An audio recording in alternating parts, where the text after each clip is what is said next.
आइए सुनते हैं प्रधानमंत्री मोदी को।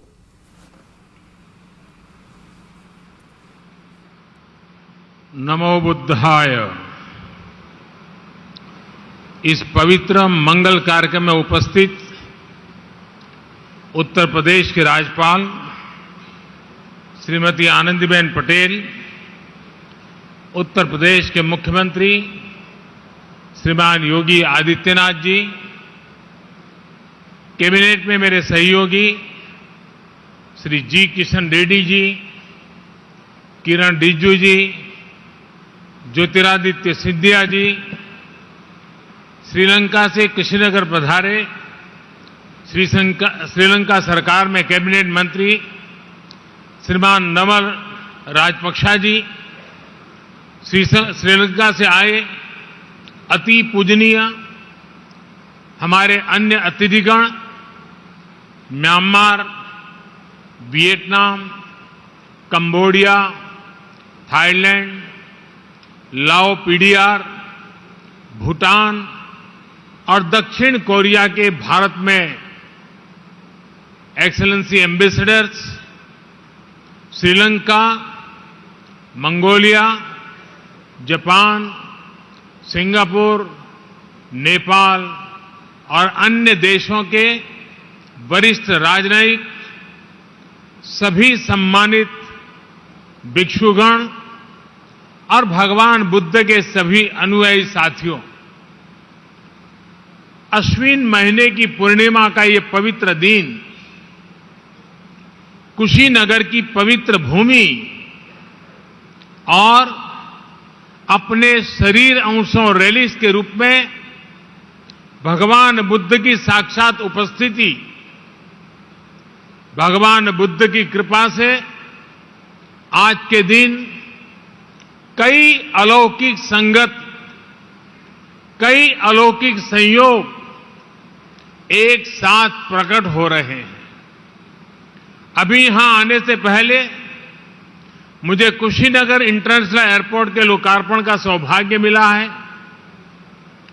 कुशीनगर इंटरनेशनल एयरपोर्ट के जरिए पूरी दुनिया से करोड़ों बुद्ध अनुयायियों को यहां आने का अवसर मिलेगा, उनकी यात्रा आसान होगी। इस इंटरनेशनल एयरपोर्ट पर श्रीलंका से पहुंची पहली फ्लाइट से अति पूजनीय महासंघ, सम्मानित भिक्षुओं और साथियों ने कुशीनगर में पदार्पण किया है। आप सभी की उपस्थिति भारत और श्रीलंका की हजारों साल पुरानी आध्यात्मिक, धार्मिक और सांस्कृतिक विरासत का प्रतीक है। साथियों, हम सभी जानते हैं कि श्रीलंका में बौद्ध धर्म का संदेश सबसे पहले भारत से सम्राट अशोक के पुत्र महेंद्र और पुत्री संघमित्रा लेकर गए थे। माना जाता है कि आज के ही दिन अरहत महिंदा ने वापस आकर अपने पिता को बताया था कि श्रीलंका ने बुद्ध का संदेश कितनी ऊर्जा से अंगीकार किया है। इस समाचार ने विश्वास बढ़ाया था कि बुद्ध का संदेश पूरे विश्व के लिए है, बुद्ध का धम्म मानवता के लिए है। इसलिए आज का ये दिन हम सभी देशों के सदियों पुराने सांस्कृतिक संबंधों को नई ऊर्जा देने का भी दिन है। मैं आप सभी को बधाई देता हूं कि आप आज भगवान बुद्ध के महापरिनिर्वाण स्थल पर उनके सामने उपस्थित हैं। मैं श्रीलंका और दूसरे सभी देशों से आए हमारे सम्मानित अतिथिगणों का भी हार्दिक स्वागत करता हूं। हमारे जो अति पूजनीय महासंघ हमें आशीर्वाद देने के लिए उपस्थित हैं, उन्हें भी मैं आदरपूर्वक नमन करता हूं। आपने हम सबको भगवान बुद्ध के अवशेष स्वरूप रेलिक्स का दर्शन का सौभाग्य दिया है। यहां कुशीनगर के इस कार्यक्रम के बाद आप मेरे संसदीय क्षेत्र वाराणसी भी जा रहे हैं। आपकी पवित्र चरण रज वहां भी पड़ेगी, वहां भी सौभाग्य लेकर आएगी। साथियों, मैं आज इंटरनेशनल बुद्धिस्ट कॉन्फेडरेशन के सभी सदस्यों को भी बधाई देता हूं। आप जिस तरह आधुनिक विश्व में भगवान बुद्ध के संदेश को विस्तार दे रहे हैं, वह वाकई बहुत सराहनीय है। आज इस अवसर पर मैं अपने पुराने सहयोगी श्री शक्ति सिन्हा जी को भी याद कर रहा हूं। इंटरनेशनल बुद्धिस्ट कॉन्फेडरेशन के डीजी इसके तौर पर कार्य कर रहे शक्ति सिन्हा जी का कुछ दिन पहले ही स्वर्गवास हुआ है। भगवान बुद्ध में उनकी आस्था, उनका समर्पण हम सब के लिए एक प्रेरणा है।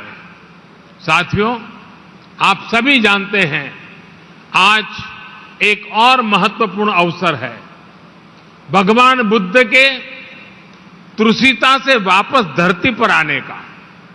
इसलिए आश्विन पूर्णिमा को आज हमारे भिक्षुगण अपने 3 महीने का वर्षावास भी पूरा करते हैं। आज मुझे भी वर्षावास के उपरांत संघ भिक्षुओं को चीवर दान का सौभाग्य मिला है। भगवान बुद्ध का ये बोध अद्भुत है, जिसने ऐसी परंपराओं को जन्म दिया। बरसात के महीनों में हमारी प्रकृति, हमारे आसपास के पेड़ पौधे नया जीवन ले रहे होते हैं। जीव मात्र के प्रति अहिंसा का संकल्प और पौधों में भी परमात्मा देखने का भाव, बुद्ध का ये संदेश इतना जीवंत है कि आज भी हमारे भिक्षु उसे वैसे ही जी रहे हैं। जो साधक हमेशा क्रियाशील रहते हैं, सदैव गतिशील रहते हैं, वो इन 3 महीनों में ठहर जाते हैं, ताकि कहीं कोई अंकुरित होता हुआ कोई बीज कुचल न जाए, निखरती हुई प्रकृति में अवरोध न आ जाए। ये वर्षावास न केवल बाहर की प्रकृति को प्रस्फुटित करता है, बल्कि हमारे अंदर की प्रकृति को भी संशोधित करने का अवसर देता है। साथियों, धम्म का निर्देश है, यथापि रुचिरम पुप्खम मणमंतम सुगंधकम एवं सुभाषिता वाचा सफला होती कुब्बतो। अर्थात अच्छी वाणी और अच्छे विचारों का अगर उतनी ही निष्ठा से आचरण किया जाए तो उसका परिणाम वैसा ही होता है जैसा सुगंध के साथ फूल। क्योंकि बिना आचरण के अच्छी से अच्छी बात बिना सुगंध के फूल की तरह ही होती है। दुनिया में जहां जहां भी बुद्ध के विचारों को सही मायने में आत्मसात किया गया है, वहां कठिन से कठिन परिस्थितियों में भी प्रगति के रास्ते बने हैं। बुद्ध इसलिए ही वैश्विक है क्योंकि बुद्ध अपने भीतर से शुरुआत करने के लिए कहते हैं। भगवान बुद्ध का बुद्धत्व है sense of unlimited, sense of ultimate responsibility. अर्थात हमारे आसपास, हमारे ब्रह्मांड में जो कुछ भी हो रहा है, हम उसे खुद से जोड़कर देखते हैं, उसकी जिम्मेदारी खुद लेते हैं। जो घटित हो रहा है उसमें अगर हम अपना सकारात्मक प्रयास जोड़ेंगे तो हम सृजन को गति देंगे। आज जब दुनिया पर्यावरण संरक्षण की बात करती है, क्लाइमेट चेंज की चिंता जाहिर करती है, तो उसके साथ अनेक सवाल उठ खड़े होते हैं।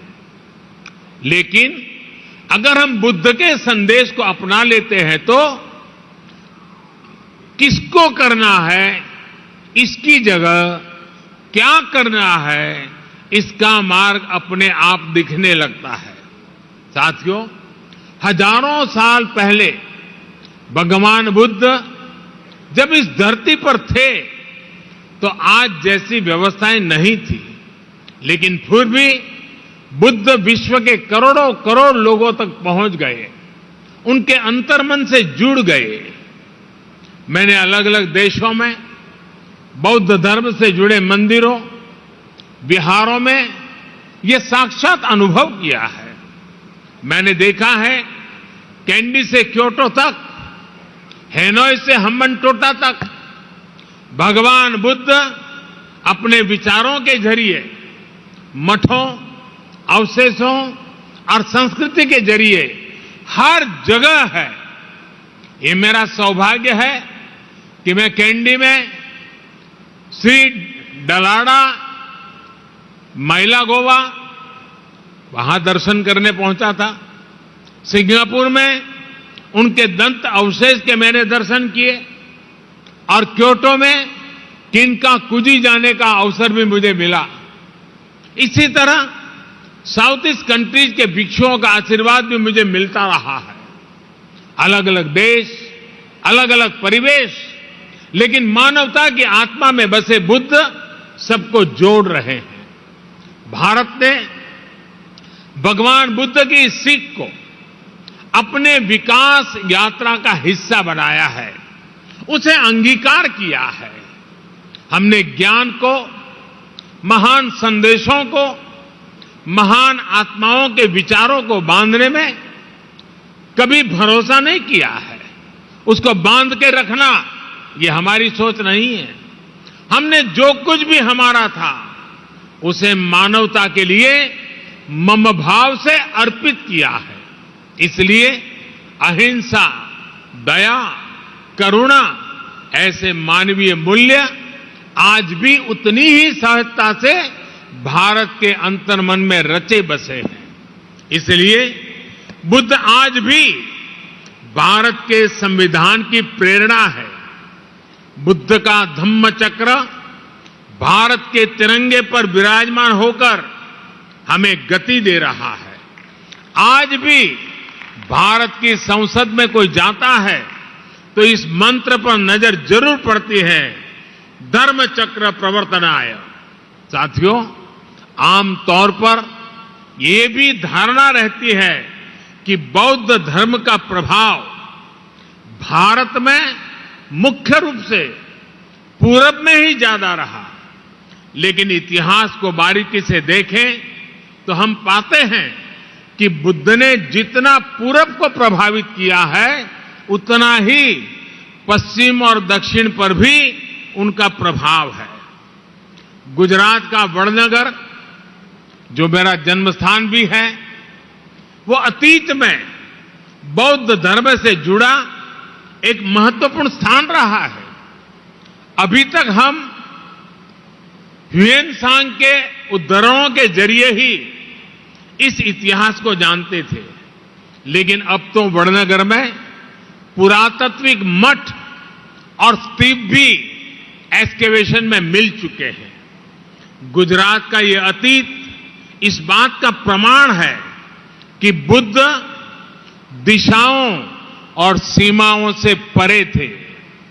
गुजरात की धरती पर जन्मे महात्मा गांधी तो बुद्ध के सत्य और अहिंसा के संदेशों के आधुनिक संवाहक रहे हैं। साथियों, आज भारत अपनी आजादी का अमृत महोत्सव मना रहा है। इस अमृत महोत्सव में हम अपने भविष्य के लिए, मानवता के भविष्य के लिए संकल्प ले रहे हैं।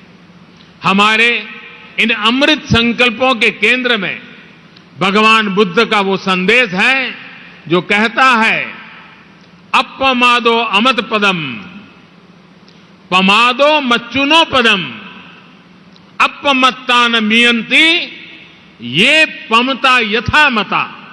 यानी प्रमाद न करना अमृत पद है और प्रमाद ही मृत्यु है।